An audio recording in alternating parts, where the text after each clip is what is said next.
So dear beloved community, I hope that you're well wherever you find yourself at this moment in time. For us who are connecting here in this moment, it's the 22nd of November in the year 2020, and it's wonderful to be sitting together again. Many years ago now, I had a dream, and in that dream, my teacher, Tay, came up behind me and he asked me a question. He said to me in the dream, well, Brother Fapai, is it yes or is it no? In my dream, I turned towards Tay and I said, yes, it's yes, Tay.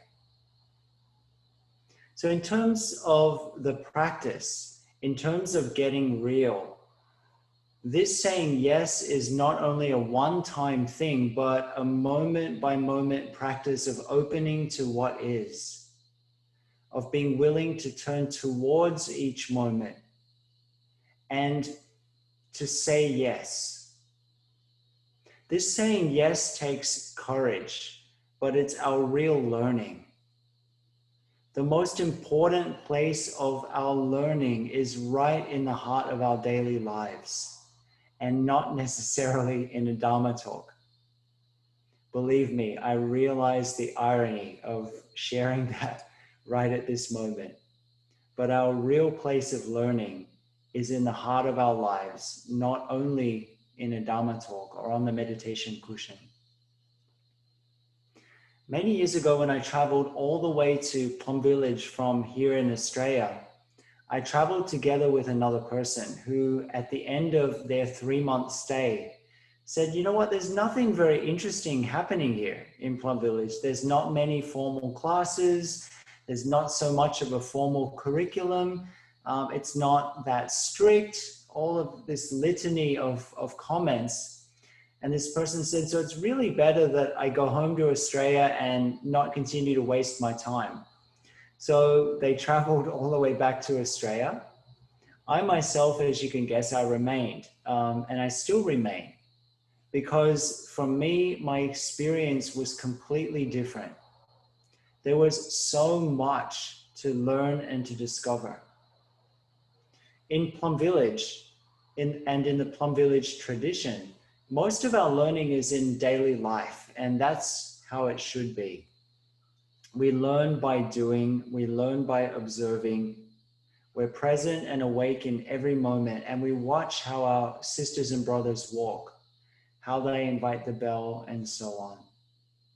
Of course, there are classes and so forth, but classes can only be a few hours a week at most.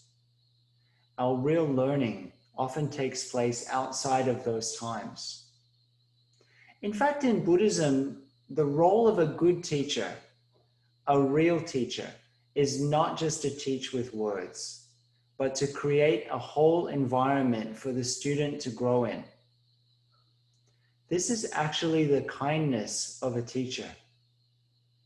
Many times, in fact, most of the time, the student might not even recognize what's being done, especially if we're only caught in outward appearances, in the form of things. If we're like that, then we might be like a fish that's been swimming in water for a very long time, but never realized it. A Dharma talk, a class, and so on might only last for 1 or 2 or 3 hours a week. This is an external appearance. A real teacher, a real Sangha, is always attentive and providing opportunities to grow. And we might not even notice these opportunities if we're caught in our ideas of what things need to look like.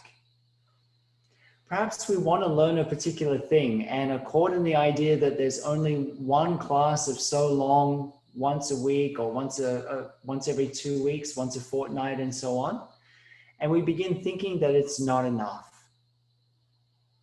But if we look deeply, we might notice that somehow the Sangha has incorporated that very thing that we want to learn into the daily schedule in a low-key way, repeating the same patterns over and over again until they sink in. So that if we're attentive, then we find that we've already received the transmission. So observe the kindness of your Sangha. Observe life as a teacher, because the majority of our lives can't be spent on the meditation cushion, can't be spent in a classroom, can't be spent in a meditation hall. And the real work, the real transformation is in each and every moment. And that's why, or one of the reasons why I consider the Plum Village practice to be quite an advanced and a subtle practice. One that, if we're fixed on outer forms and rites and rituals, will dismiss as simplistic. There are so many people who come to our Plum Village practice centers and say something like, there's nothing happening here. And I would say to them, you know what? You're exactly right. For those who come and say, oh, wow, this is so profound, I would also say, you're exactly right. Because without awareness, without cultivating this discernment that we've been looking at over the past few weeks, we're simply seeing our own perceptions, which are reflected back to us. In the Buddha's time, a king came to visit where the Buddha was practicing. I hesitate to call it a monastery, but for the sake of our Dharma talk, we'll call it a monastery. In the Buddha's time, a king came to visit the monastery where the Buddha was staying for the day. And at the end of the day, the Buddha said, well, how did you enjoy your day with us? And the king said, well, it was okay, I guess, but you're doing the same things that we do at home. And the Buddha replied, well, yes, that's true.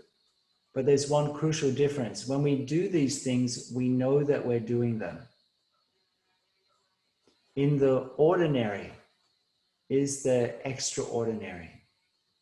In the thing we think we need to get rid of, that we don't want to look at, is in fact our pathway to liberation, our pathway of understanding.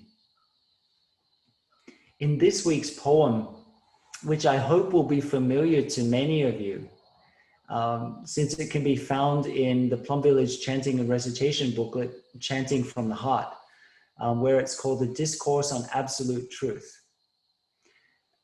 In the 21-day retreat of the year 2000, our teacher Tay gave a series of talks in that retreat, which was called the Eye of the Buddha, on this very discourse. This poem, this discourse, is one of the key and foundational texts of the Plum Village tradition.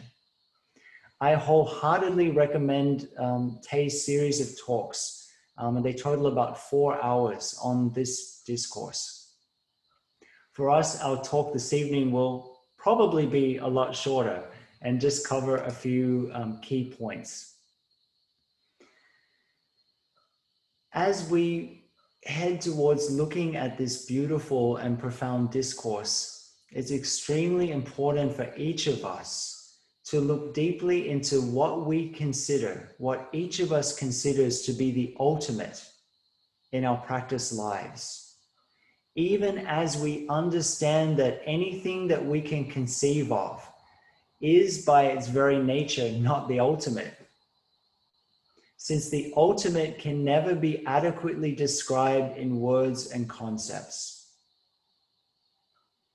However, a concept, as long as we don't mistake it for the actual experience, can be a helpful tool, a skillful means, or in Sanskrit, an upaya, that can help to motivate and orient our practice lives.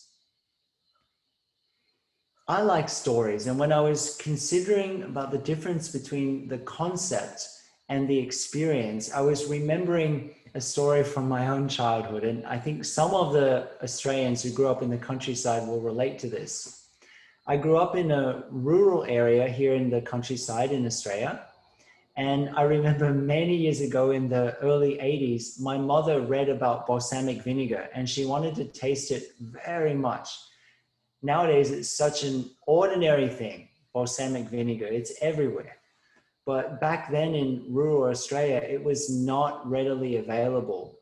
You really couldn't get it. Nobody knew about it. In fact, at the time, barbecue sauce was considered to be exotic and fancy. Anyway, my mother read a lot about balsamic vinegar and how it tasted. She really wanted to try it. And many months later, I traveled down to Sydney and was spending some time with my grandparents. My grandfather took me out to the center of Sydney, and we went to, it was called the David Jones Food Hall, a place where they had a lot of exotic items from around the world. So I was able to get a very small bottle of balsamic vinegar for my mother. And I'll never forget when she tasted it. She placed a small amount on a spoon, and she tasted the vinegar with her eyes closed. She was silent for a while, and then she said, "Nothing I read anywhere prepared me for that."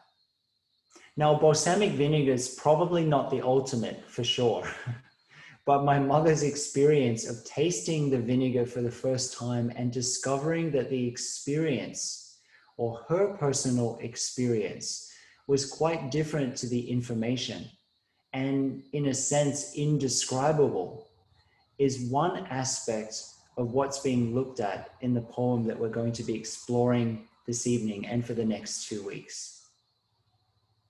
Why don't we enjoy a sound of the bell?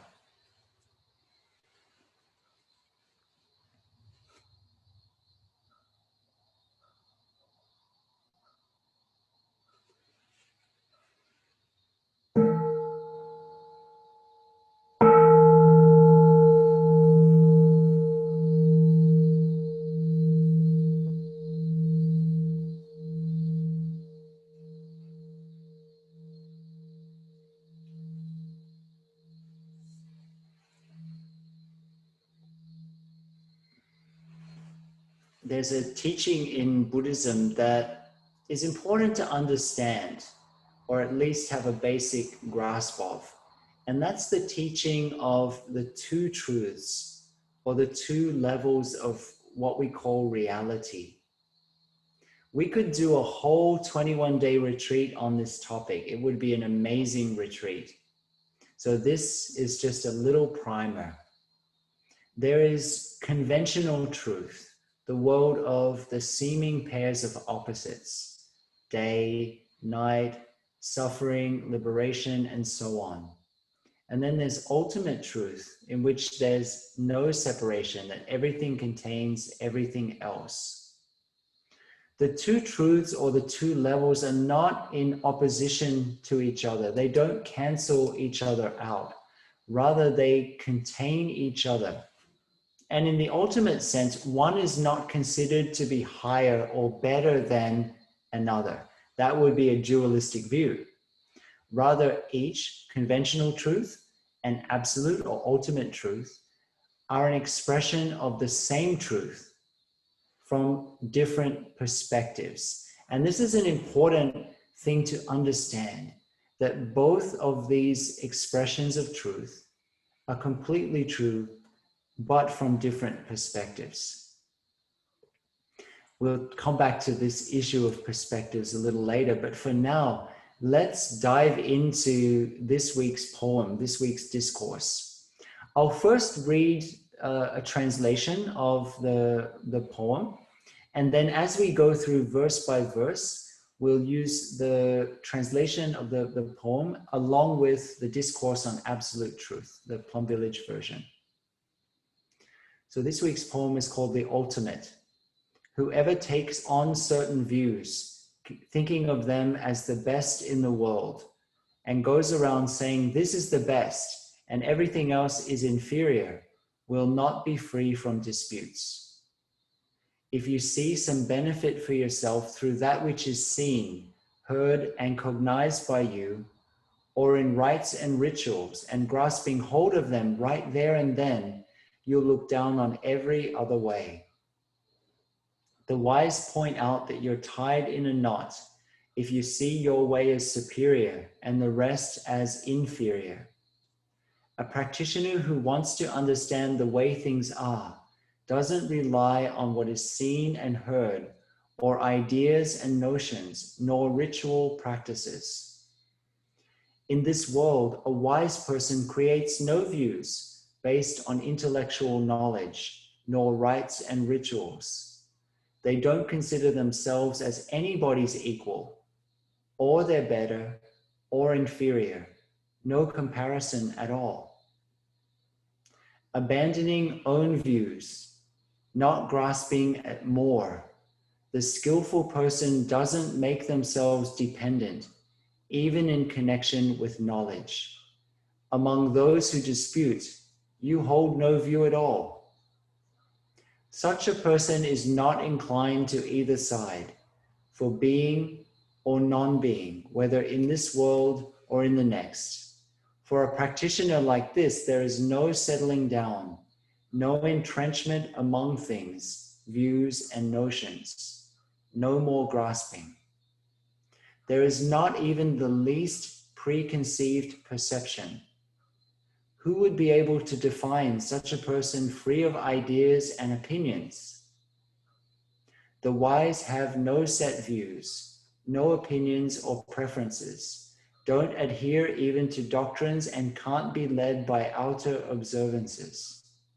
They have truly gone beyond and do not return from the free and further shore.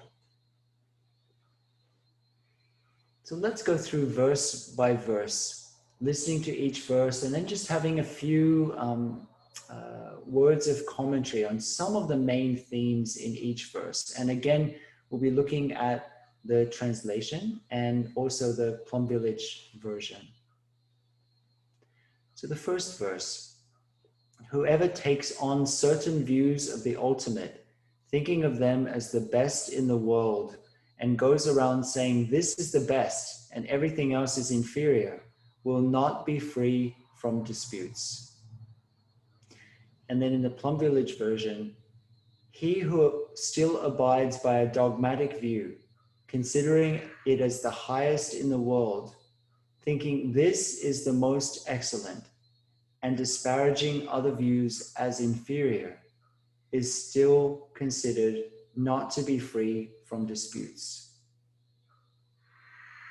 The first thing that I'd like to mention in this very first verse is in the first line in the translation, we read, whoever takes on certain views. And then in the Plum Village version, he who still abides by a dogmatic view. Here we're speaking about someone who has taken on views and ideas and notions, but hasn't had an experience of truth, of reality, hasn't actually penetrated that in an embodied way. So here, right in the very first line, and we'll see this emphasis throughout the whole poem, there's an emphasis on each of us having the experience of that which we're seeking. And I'm always reminded when I read this first line of that story that Tay tells about the calligraphy that he wrote right in the middle of the war in Vietnam. He wrote the calligraphy on the lamp next to his bed. It was in Chinese, and it said, if you want peace, if you're looking for peace, peace is with you immediately. So being able to touch the experience right in the here and now as an embodied experience, not as an idea. And if we only hold something as an idea or a notion, then it's considered to be a dogmatic view because it's not an embodied experience. When you have you've experienced something and you're embodying it, it has a flowing nature. We're not caught in it. We don't feel defensive about it. We have nothing to prove anymore. As we've shared earlier, there are two levels of truth. There's relative truth and there's absolute truth, which interpenetrate and are simultaneously existing. From the perspective of ultimate truth, if we hold a certain view and create a position, a self that considers itself right and all other things as wrong, then we're operating at the level of conventional truth. And conventional truth can never fully or adequately describe reality in and of itself. Actually, it might be interesting to consider what we mean by the word conventional. It means usual, everyday, a collective agreement. And as we've mentioned before, as we've reflected on in previous talks, we need to be able to operate on a day-by-day basis in this conventional way, but never mistake it as describing all aspects of the ultimate, but also not to think that it's something completely different.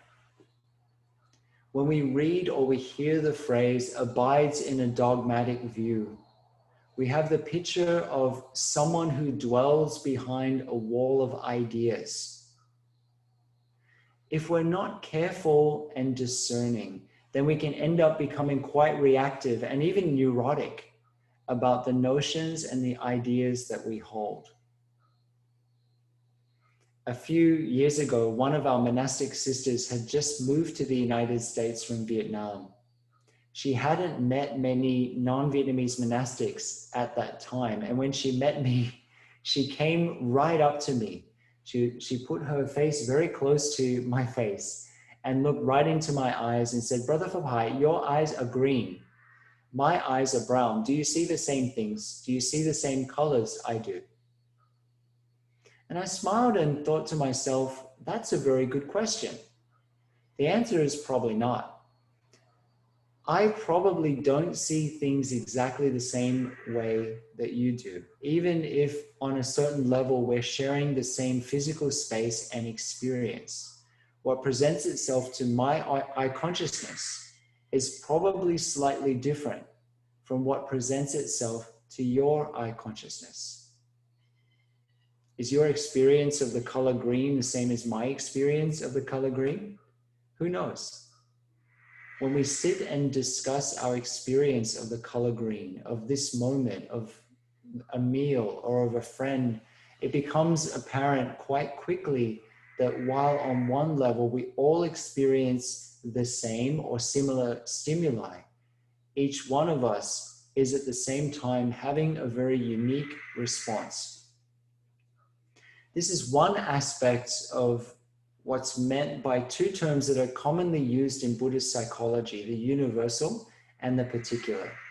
The term universal refers to a broad, generalized experience shared in some way by many, if not most of us. For example, the color green or the taste of a banana. And the particular refers to your individual response to and experience of something. For example, the color green or the taste of a banana. In Buddhist psychology, there's also another framework of reference that seems to me to be important to understand as we delve into views, and especially delve into views with a reference to sense impressions. That's something called the three modes of cognition. Yes, it's quite a technical term, but please don't be afraid. The three modes of cognition describe the way that our consciousness interacts with what we call the world. Having a basic understanding of these three modes of cognition and becoming aware of which mode of cognition that we're operating under in our daily life can be incredibly helpful. The first mode of cognition is called things in and of themselves. This type of cognition or direct perception is actually extremely rare for us. There's a beautiful rose bush growing on the veranda outside my room here in Mountain Spring. It's quite lovely.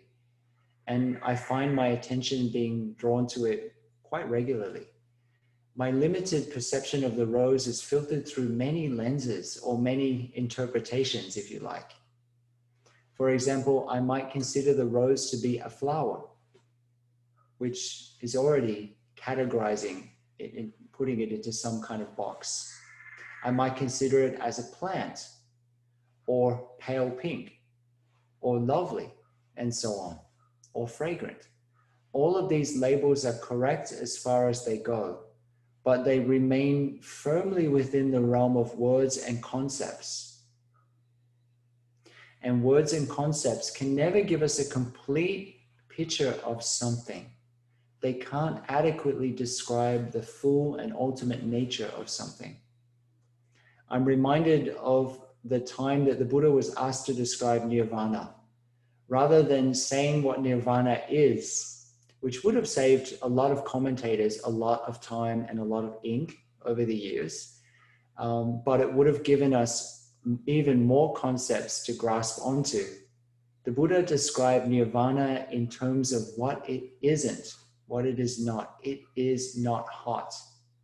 It is not cold. It is not born, undying, and so on. Nirvana is the ultimate extinction of all concepts and notions. We might want to stop here for just a minute and contemplate this sentence again. Nirvana is the extinction of all concepts and notions. Many of us have heard that phrase, which is used often in translation in Buddhism, entering nirvana. Now, if we hold that concept of entering nirvana, then we're holding to the view that nirvana is a location that exists within a realm of time and space. And time and space is relative. It's not the ultimate. Or do we think that nirvana exists separately from time and space? That would also be a conventional designation, because it would be considering pairs of opposites. Or does nirvana transcend these pairs of opposites? Time and space, self and others, living beings and lifespan are all notions and concepts. While these concepts and notions are helpful and necessary for us to get through the day, they don't give us a complete picture of ultimate reality. If you're hiking or you're bushwalking in the woods, in the bush, then knowing which way is north is probably helpful. But we can't use concepts to describe nirvana, which is beyond all notions and concepts. It's quite rare for us simply to be with what I call our bare experience. We're usually unconsciously or consciously interpreting, labeling, or telling ourselves stories about our experience. And it's often those stories or those interpretations that we call reality. It's actually quite rare to be able to perceive something like a flower, an emotion, or a sense impression, just as it is, without layers of interpretation. If we do so, it's usually quite brief and doesn't last long. As we continue to develop the quality of attention that we call mindfulness, our capacity for sustained attention deepens, and insight has the right conditions to manifest. So let's have a sound of the bell.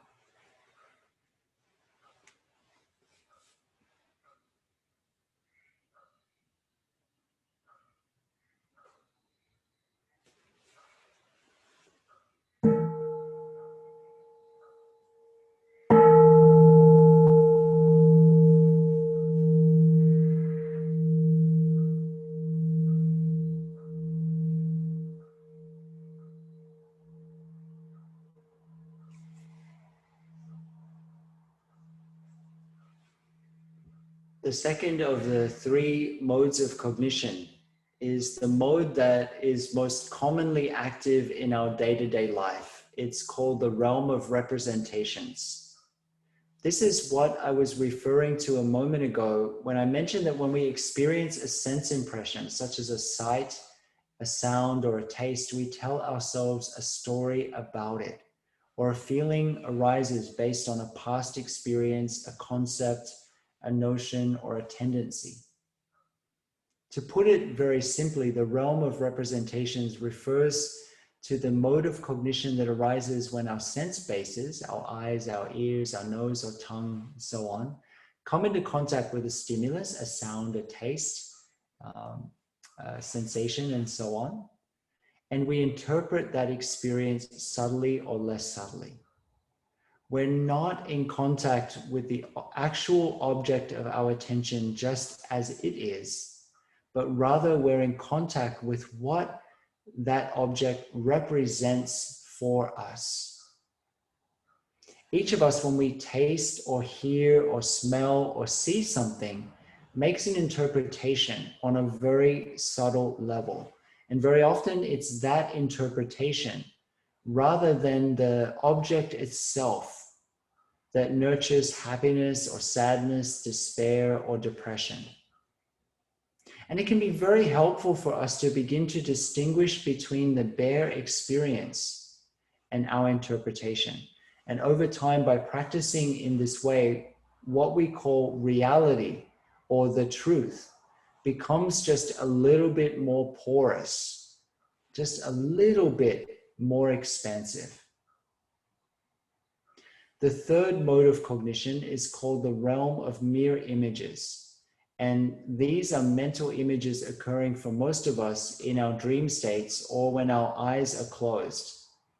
Any meditator has gone through the experience where we're picturing all kinds of things. Getting close to lunch, we're imagining what we're going to be eating, we're seeing the dishes, all these kind of things.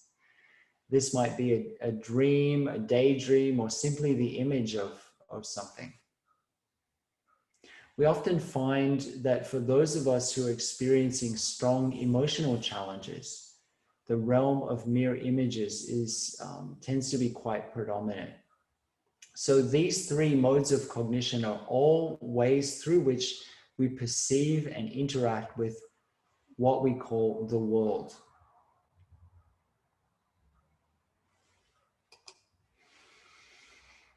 So we'll continue on with the second verse. If you see some benefit for yourself through that which is seen, heard, and cognized by you, or in rites and rituals, and grasping hold of them right there and then, you look down upon every other way. Or in the Discourse on Absolute Truth, when seeing, hearing, or sensing something, and considering it as the only thing that can bring comfort and advantage to self, one is always inclined to get caught in it and rule out everything else as inferior.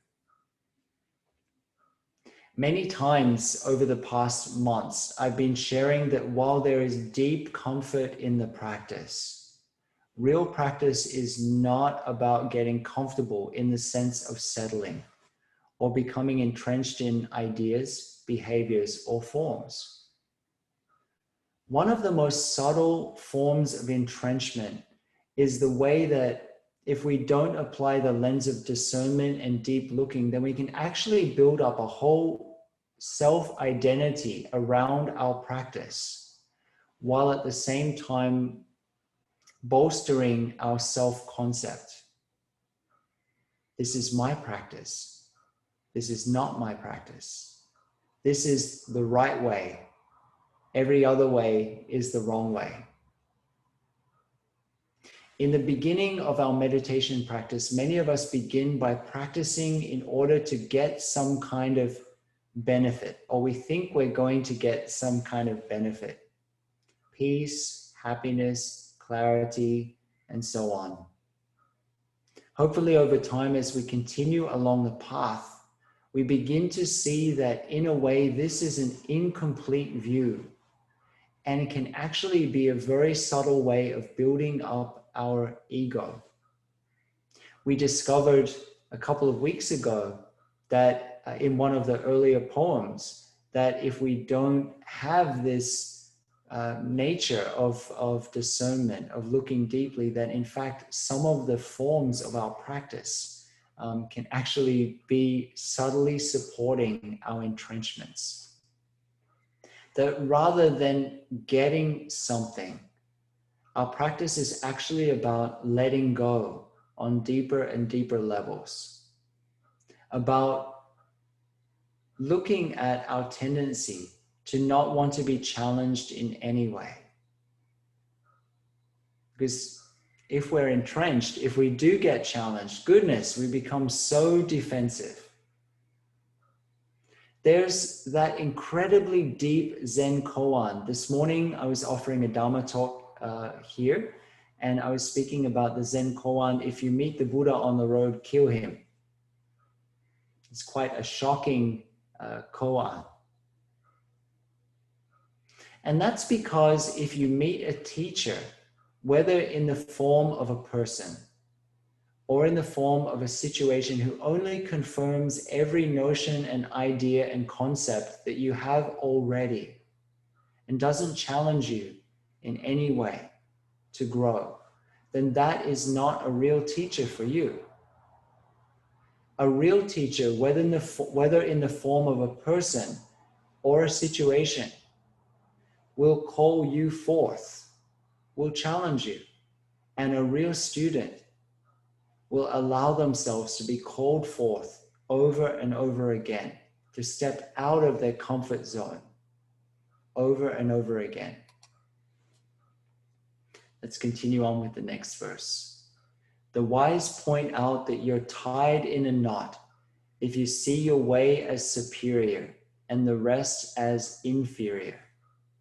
A practitioner who wants to understand the way things are doesn't rely on what is seen and heard, or ideas and notions or ritual practices.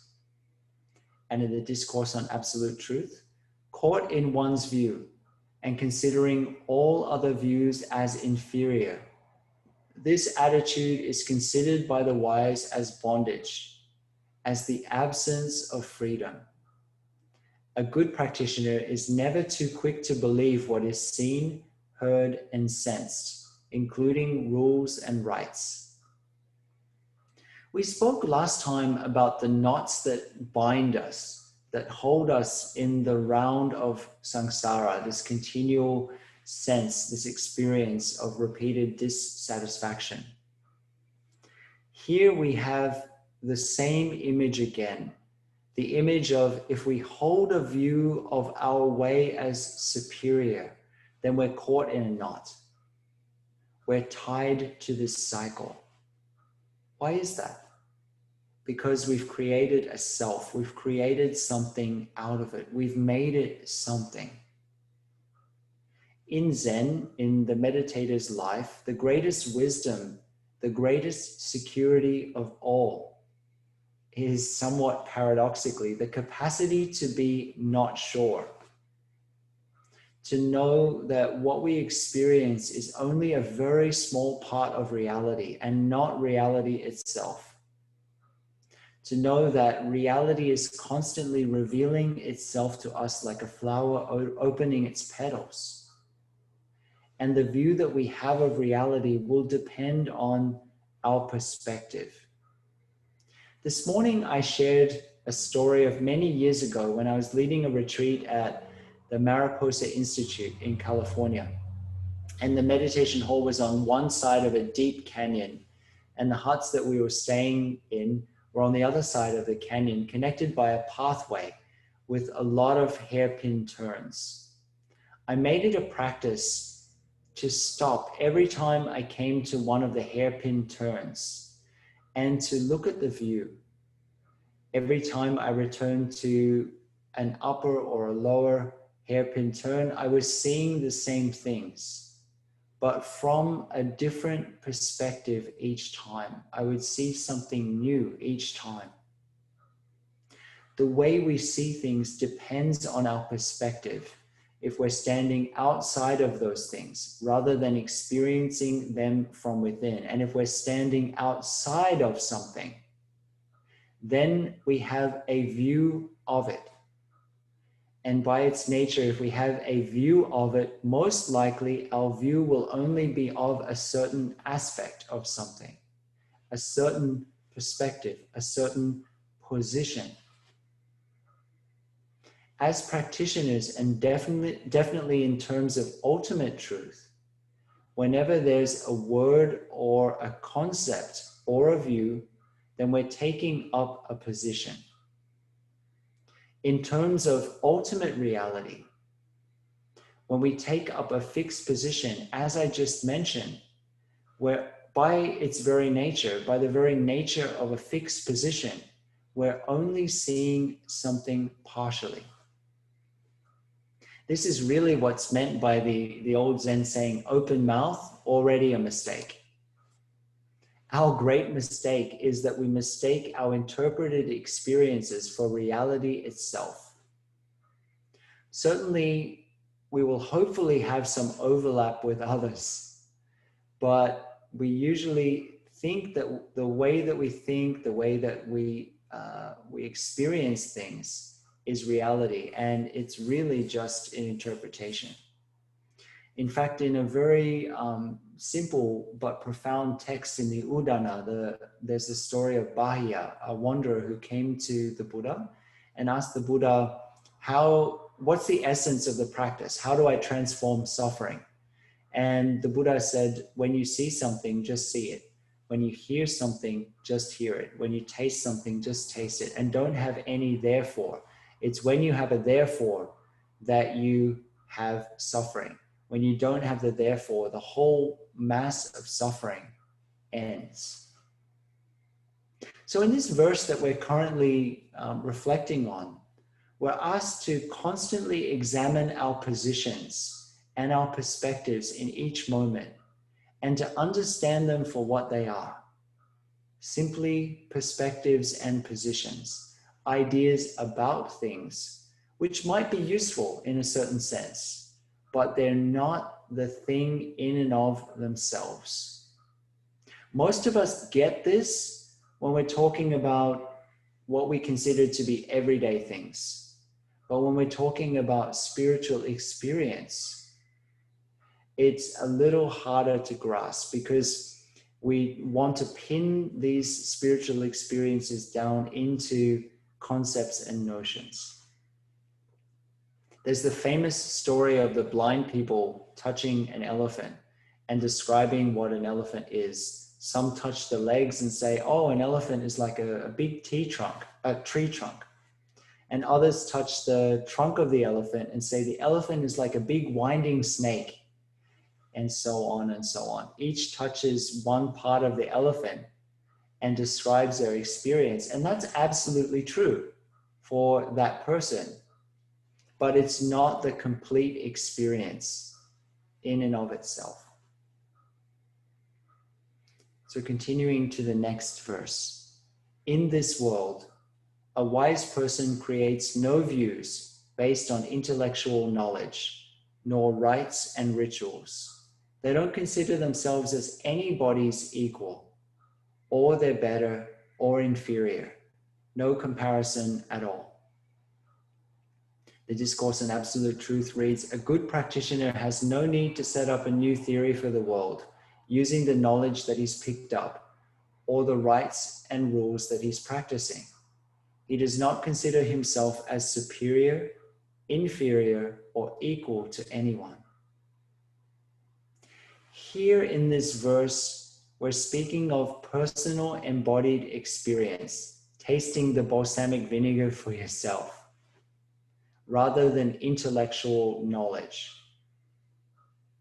In Plum Village and in the Plum Village tradition, we really don't care how eloquently somebody can speak, or how many books they've read, or how many academic dissertations they have. We want to see how that person walks slowly and mindfully in every moment, how they open and close a door with care, with love and attention, how they pick up a cup and how they put it down.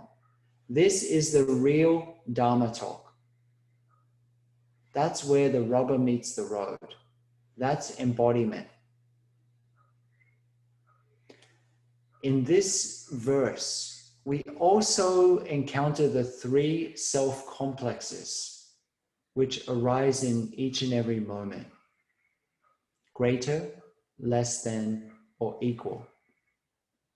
When we compare ourselves to others, we fix ourselves and others in a certain position based on separation, a kind of selfing. This morning in this Dharma talk, which I shared with an amazing teacher, Dharma teacher Larry Ward, one of the senior Dharma teachers in the Plum Village tradition, Larry Ward shared something very beautiful. He said that for him, his experience of self is that self is a process, a continual process. And so with these three self-complexes, we're fixing that self, which is a continual emergent process within ourselves and also in that which we call the other, into a fixed position when everything is always in a state of change. In fact, if we look deeply, we see that we're all three of these complexes at once and none of them. I'd like to recommend for each of us a little exercise on labeling, which can be quite a deep meditation. I learned it from a hitchhiker at a gas station, a petrol station in the US. Where I've always got my antenna out for the Dharma. I'll never forget having tea with my teacher, and he said to me, you know what, Brother Fapai, in Mahayana Buddhism, one of the deepest teachings is that if we are truly aware, there's nothing that's not the Dharma. So this Dharma I picked up from an encounter I had with a hitchhiker at a petrol station in the US. When I stepped out of the car, we were traveling to give a day of mindfulness, and I stepped out of the car while the brothers were filling up the gas tank. The hitchhiker said, "Whoa, what are you?" And I thought this was a very deep question, particularly if I use that invitation to identify and examine all the labels I call myself or that I'm called. You might like to take a notebook and contemplate all the labels you call yourself, all the labels that other people call you. Australian, American, French, African, Vietnamese, European, Chinese, Korean, man, woman, non-binary, straight, gay, fluid, young, old, sick, well, doctor, lawyer, monk, householder. The list goes on endlessly. So whatever labels come up for you, whatever they might be, and there might be a lot, write them down. And as you go through all of these labels, these conventional designations, and examine them, consider what is meant by them, how they feel in your body, and whether they adequately describe you. And keep going until you exhaust all the labels, till you've gone through all the layers of labels that you call yourself, that you identify as, and that other people identify you as. But then see if you can discover what's underneath that and how to express that. Continuing on with the next verse of the poem. Abandoning own views and not grasping at more, the skillful person doesn't make themselves dependent, even in connection with knowledge. Among those who dispute, you hold no view at all. The Discourse on Absolute Truth. A good practitioner abandons the notion of self and the tendency to cling to views. He or she is free and does not depend on anything, even on knowledge. He does not take sides in controversies and does not hold to any view or dogma. The first thing I'd like to share with this verse is around that word dependent. The skillful person, the person who has skill, skill in terms of the Dharma, skill in terms of the path. Among the Buddha's last words were, work out your own liberation with diligence. And so here, when we're talking about the skillful person who is not dependent anymore, this is someone who has had a taste of happiness, had a taste of liberation, has had a taste of the peace that we're talking about, and doesn't need anybody else to tell them about that experience. They know it for themselves. Abandoning, which we spoke of in an earlier series of Dharma talks. Here, the word abandoning means leaving behind with no more nostalgia, the places of our false security, to find our real security. And this is totally scary, not relying on anything. There might even be times when that's not actually even possible for many of us in our everyday lived experience. This line is also a reminder of the line in the previous poem where we were compared to being like monkeys swinging from tree to tree, grasping on branch and then the next branch and the next branch. I like to think of a walking stick or crutches or maybe a baby walker. In the beginning, a baby needs the baby walker to learn how to walk, to build up its muscles, but it's usually necessary for only a period of time.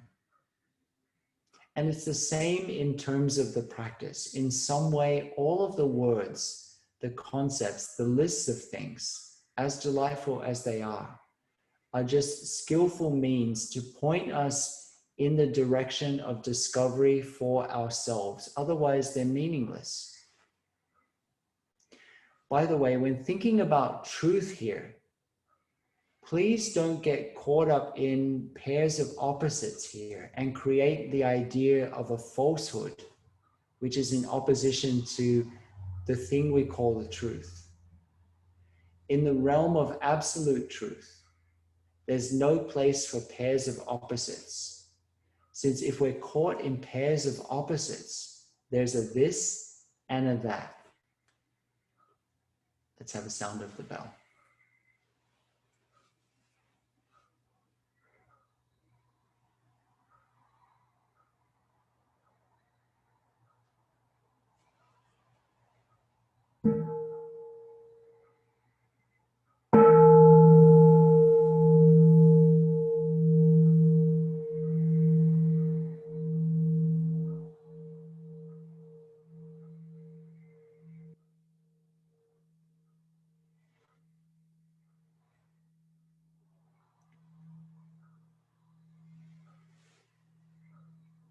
Let's continue with the next verse.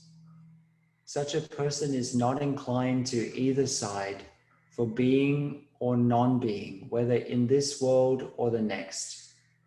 For a practitioner like this, there is no settling down, no entrenchment among things, views, and notions, no more grasping.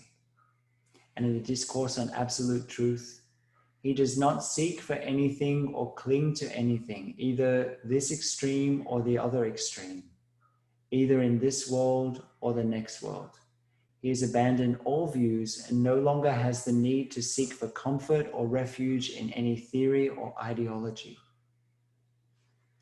In an earlier series, we spoke about the extremes of being and non-being, particularly in terms of tanha or craving or thirst.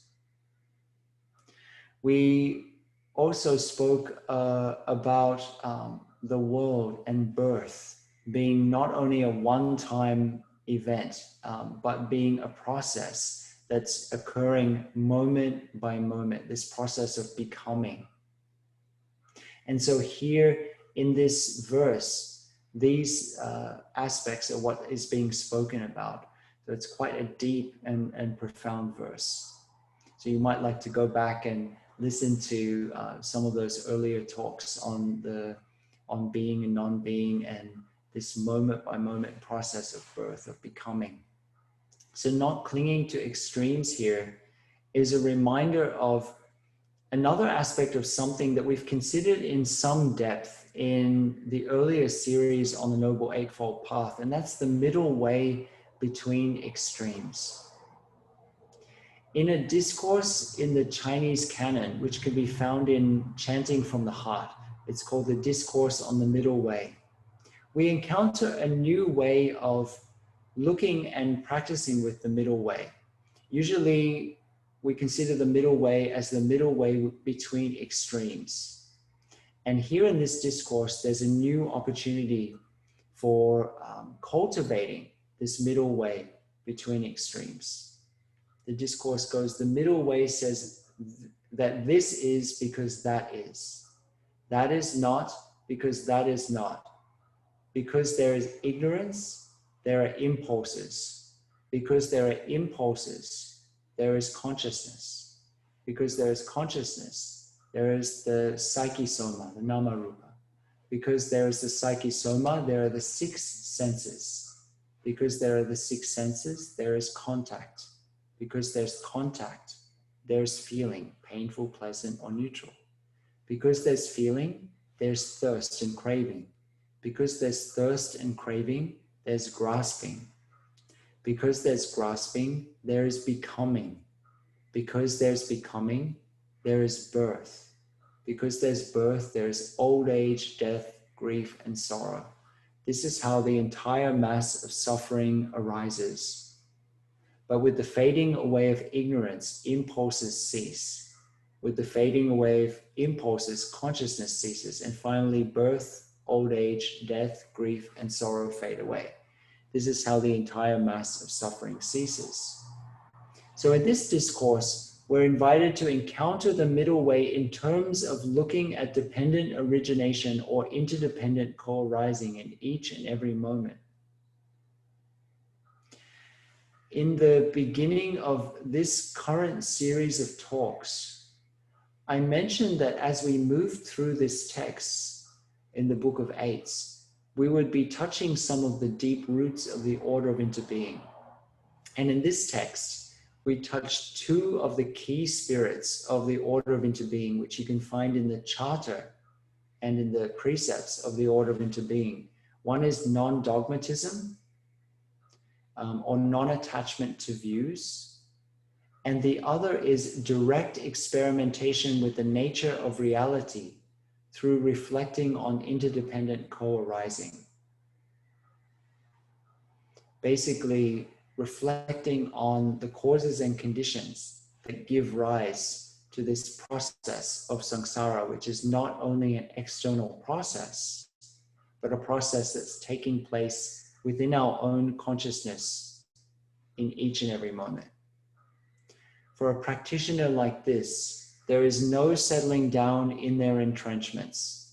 At the time of the Buddha, at the time that, in particular, these discourses were being offered, the Buddhist community was still very much a mendicant community, moving around constantly. The maximum amount of time to remain in one place, with the exception of the annual 3-month retreat, was 3 nights at the foot of a tree. Now, actually, one can get quite entrenched in 3 nights. But in this practice, we're always moving further. We're not mistaking the knowledge that we have for absolute truth, but being willing to let go over and over again in order for new insight to blossom. Just like the trees here in Mountain Spring, which are now covered with beautiful new spring growth. And that only comes about when they're willing to let go of the old growth of last season. And continuing on, there is not even the least preconceived perception. Who would be able to define such a person free of ideas and opinions? And the Discourse on Absolute Truth, to the wise person, there are no longer any views concerning what is seen, heard, or sensed. How could one judge or have an opinion concerning such a pure being who has let go of all views? We can sum up this stanza by the old Zen saying, don't make anything. As we heard in the story of Bahia earlier, just be with bare experience and don't get caught up with all of the imagined stories about the experiences that you're having. Does anyone remember that song, Don't Believe the Hype? I think it was Public Enemy back a long time ago. I've personally appropriated that title And I use it as a daily practice reminder. Don't believe your hype. Because most of the time we do. And if we're able to not believe our hype, which, let's face it, most of the time, what we call reality is us just buying into our hype about something, then this is a real practice of letting go, of holding with an open hand. And then the final verse of this poem is, the wise have no set views, no opinions or preferences, don't adhere even to doctrines and can't be led by outer observances. They've truly gone beyond and do not return from the free and further shore. In the Discourse on Absolute Truth, a wise person no longer feels the need to set up dogmas or choose an ideology. All dogmas and ideologies have been abandoned by such a person. A noble one, a real noble one, is never caught in rules or rites.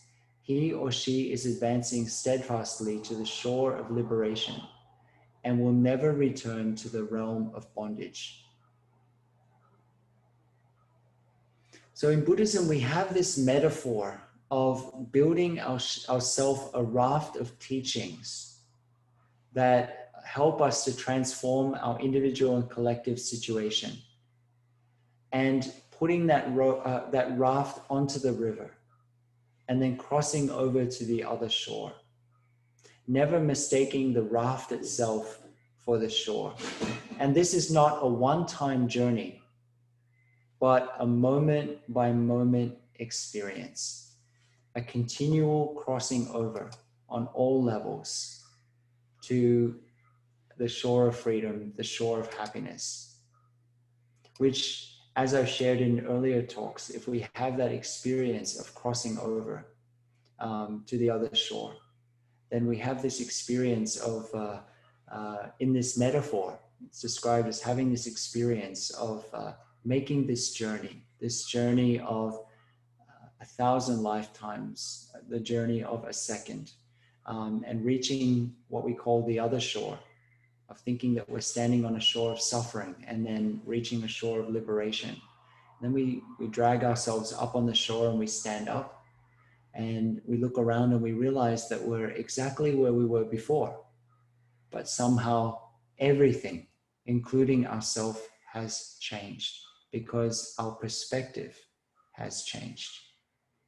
So dear friends, this discourse is an incredibly profound discourse, and I hope that you'll find time over the next couple of weeks to sit with it each day, to reflect on the lines of this text, and hopefully you'll have a chance to listen to our teacher Tay's talks on this discourse on absolute truth that were given in 2000. I hope that you've received some benefit from tonight's talk on this discourse. We'll end with 3 sounds of the bell.